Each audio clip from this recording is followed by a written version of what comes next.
According to me, the landfill is not the solution for the food waste or any sort of waste. We are just covering it. We are just hiding our problems under a landfill. With 100,000 tonnes of food going to landfill from our residential households, the processing technology needed to be able to handle food waste at that really, really large scale needed to be substantial. You can collect your food scraps, but if you haven't got the processing in place, what are you going to do with it? Massive kudos to Auckland Council. They were courageous enough to get behind this vision to back eco-gas and our solutions against the traditional way of processing food scraps.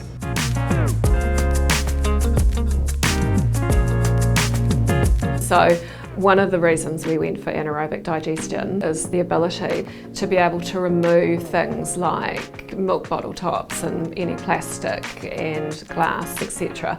Community composting absolutely does have a place. When you looked at Auckland, in some areas it's just not feasible for people to take their food scraps to a community garden. When you looked at the scale of Auckland, it was many hundreds of community composting gardens that would be needed to be able to manage Auckland's food scraps.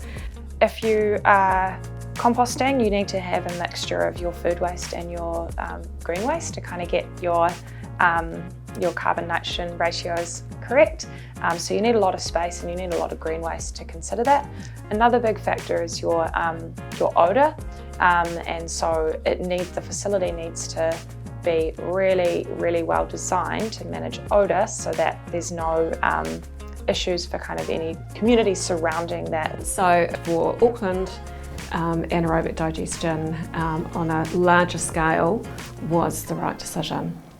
By putting your food scraps out, your food scraps go down to our anaerobic digestion plant. Anaerobic digestion, you take your food waste, bacteria breaks it down in tanks, and through that process you get biogas, which is methane and carbon dioxide. It makes methane, which then can either be used to generate electricity or pumped into the natural gas systems. And then you also get the kind of liquid residue, which is your fertiliser, which can go on farms in the surrounding area.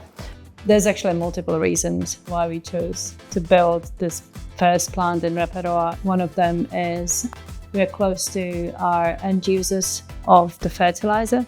So in Raparoa we're surrounded by thousands of hectares of productive land, and so the fertiliser that we produce can go straight to land. Second reason for Raparoa, the plant in Raparoa is on a leased land from tenants and growers, and they have a 5-hectare tomato glasshouse next door. And through this partnership, we get to enjoy the land, and tenants and growers get renewable energy and renewable carbon dioxide for operation of their glasshouses. Which grow tomatoes, which I've been given a prop for.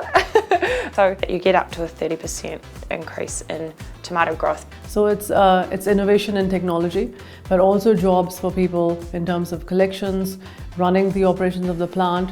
This site is called as sorting and consolidating facility, which plays a very important role in processing food waste. They collect that food waste from the curbsides and bring it here. Over here we consolidate and transfer into a bigger trucks and transfer them to Raparoa anaerobic digestion plant for further processing. There's been a lot of effort put in to try and minimise any impacts or carbon emissions from the service, and one of those is that the food scraps are transported to the Raparoa processing facility using existing truck movements, and it's called backhauling. Now those 8 backhaul trucks, they are already making that journey. Before we even started the service, they take these concrete and rubble aggregate from Taupo and they bring it all the way up to Auckland. So all we're doing is we're using that back journey that would have been empty, and we're putting our food scraps into that back journey. My background is in process engineering. Anaerobic digestion became the project of my master and PhD thesis, and when we moved to New Zealand, I realised that there was no anaerobic digestion in New Zealand. My background is actually in mechanical engineering, but I have been really, really passionate since I was at uni about looking after the natural resources on our planet. And the more I got interested in this, the more I couldn't believe how much we waste. The amount of nutrients that we have in our waste streams globally is enough to supply 2.7 times the amount of fertiliser that is actually used. So it's not that we don't have it, it's actually how do we get these processes in place to make sure that we are able to return these really valuable nutrients back into the cycles they came from.